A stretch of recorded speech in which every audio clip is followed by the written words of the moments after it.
Stumbling on stage is a beauty queen's nightmare. When it happened, it went really quiet. But for Atiza Manalo, it was the way she got up that made her country fall in love with her. I felt the vibration of everyone's yells. What could have been a disaster turned into a defining moment. Congratulations, Queen! You keep coming back. I still have the bruise. More confident, more empowered, more beautiful. Whenever I fall in life, I always make sure I come back stronger. The 28-year-old has been competing in beauty pageants since she was 10. But it wasn't until this year, her last attempt, that she clinched the national title of Miss Universe Philippines. Now with the nation watching her every move, Manalo is at the Super Bowl of pageants to try to take home the Miss Universe crown.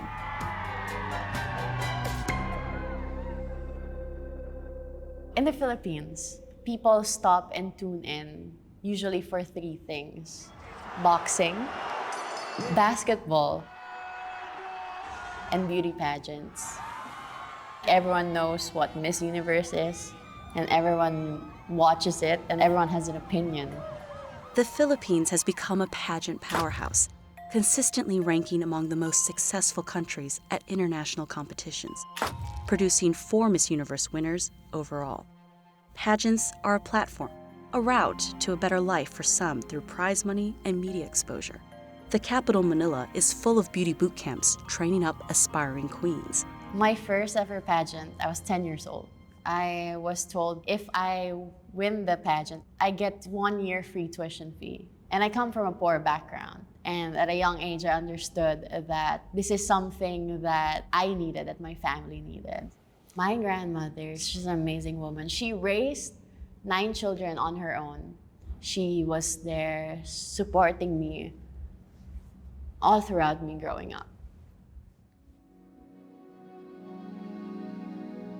I was able to help put myself through school, from scholarships, winning pageants. After losing my grandmother, it put into perspective what are the things that are important in life. And I realized that with how hard my grandmother worked, if I don't push for that dream of being Miss Universe, I would be doing her a disservice. Veteran pageant coach and journalist Voltaire Tayag understands the power these queens hold. So this is the crown that was worn by Gloria Diaz, Miss Universe 1969. This is a replica of it. She's the first Filipina to win Miss Universe. And Miss Philippines, now Miss Universe. And I think it started there, and then it compounded when we hosted in 1974. And back then, not everybody had a television set. We'd hear stories that in communities, somebody had a TV, and then other people would be watching from the window. So that brought a sense of community. Throughout the year, people from all walks of life take part in pageants in cities, villages, and schools across the nation. These traditions trace back to the Manila Carnival's Queen Contest in 1908, the Philippines' earliest beauty pageant. My theory is that beauty queens are usually stories of inspiration. We like success stories. We like stories that inspires us to do better and work harder. Another training day. Manalo has been training for months with her team, which includes Jonas Gafud, nicknamed the Queenmaker. Boom. Yes. Go. And 1, and 2, and 3, and 4. The 5, walk is 6, not just 7. runway. It's not just pasarela. It's about your confidence. It's about how you shine on stage. Boom. Yes. 2. Pageants are a marathon. Like, you're on stage for how many hours and you gotta maintain the same posture.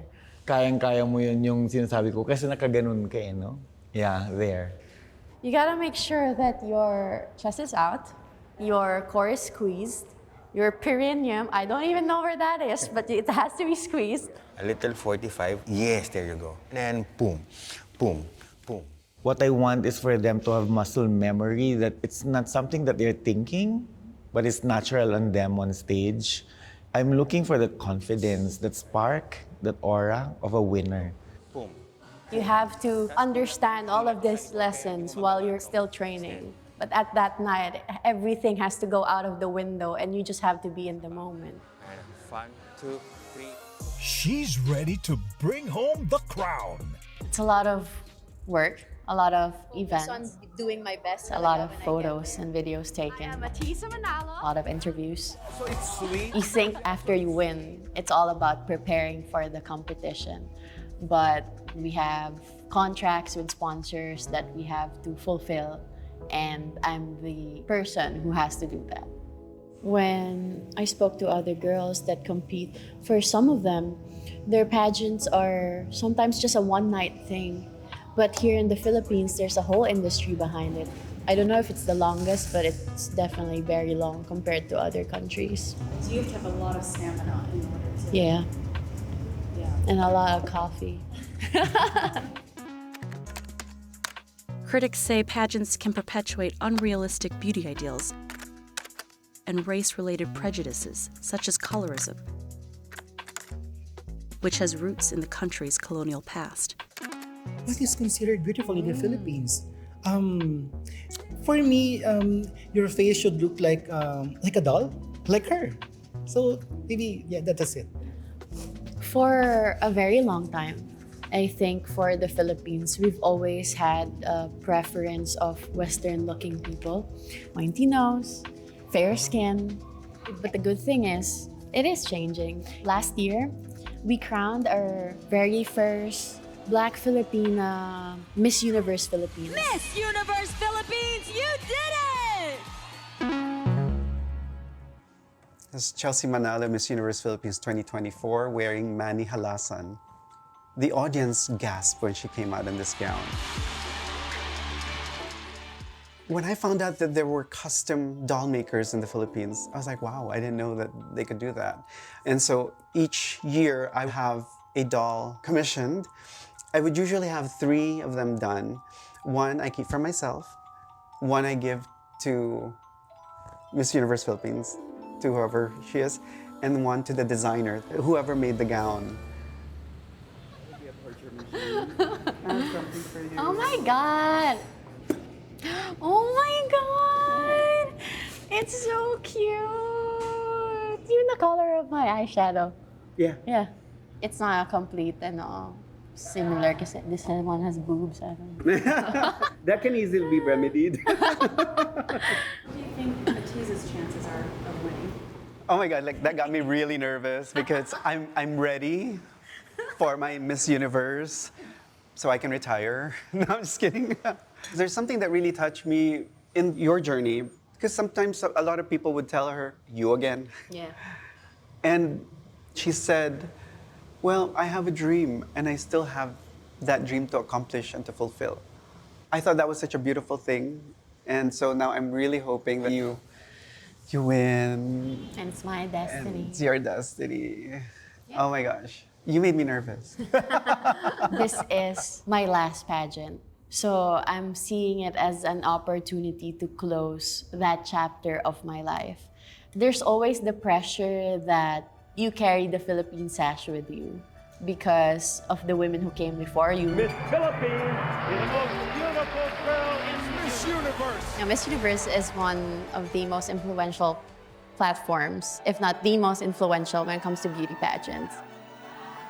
When you come from a poor background, you always think that the world is limited, that the world is very small for you and dreams are not possible to achieve.